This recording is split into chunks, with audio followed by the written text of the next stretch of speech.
உழைப்பாளர் நலக்கூடத்தினை கிருஷ்ணகிரி மாவட்ட ஆட்சியர் தினேஷ்குமார் திறந்து வைத்தார். கிருஷ்ணகிரி மாவட்டத்தில் தமிழ்நாடு கட்டுமான தொழிலாளர்கள் நல வாரியத்தில் பதிவு பெற்ற தொழிலாளர்களுக்கான அமைக்கப்பட்டுள்ள உழைப்பாளர் நலக்கூடம் மாண்புமிகு தமிழ்நாடு முதலமைச்சர் அவர்களால் காணொலி காட்சி வழியே துவக்கி வைத்தார். அதனைத் தொடர்ந்து கிருஷ்ணகிரி மாவட்டத்தில் லண்டன்பேட்டை BSNL அலுவலகம் அருகில் அமைக்கப்பட்டுள்ள 37,50,000 மதிப்பிலான உழைப்பாளர் நலக்கூடத்தினை கிருஷ்ணகிரி மாவட்ட ஆட்சியர் தினேஷ்குமார் குத்துவிளக்கேற்றி திறந்து வைத்தார். கிருஷ்ணகிரி மாவட்டத்தில் நகர பகுதிகளில் கட்டுமான பணிக்கு செல்லும் ஆண் பெண் கட்டுமான தொழிலாளர்கள் காலை வேளையில் அதிக அளவில் கூடும் இடங்களில் உழைப்பாளர் நலக்கூடம் அமைக்கப்பட்டுள்ளது. இதில் குடிநீர், நாற்காலிகள், மின்விசிறிகள், மின் விளக்குகள் மற்றும் கைபேசி சார்ஜர் ஆகிய அடிப்படை வசதிகளுடன் அமைக்கப்பட்டுள்ளது.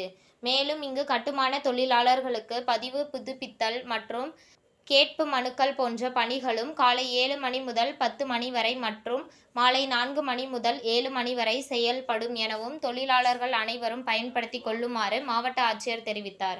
இந்த நிகழ்ச்சியில் தொழிலாளர் துறை சார்ந்த உதவி ஆணையர் மாதேஸ்வரன், உதவி ஆணையர் ராஜசேகர், உதவி ஆணையர் தாசரதி, பொது மேலாளர் வெங்கடேஷ், மாவட்ட தொழில் மையம் தொழிற்சங்க பிரதிநிதிகள் வெங்கடேசன், துறை மதிவாணன், காதர் பாஷா, செந்தில், ஐயப்பன், மீனா, பொன்னையன், கண்ணன் மற்றும் துறை அலுவலர்கள் ஆகியோர் கலந்து கொண்டனர்.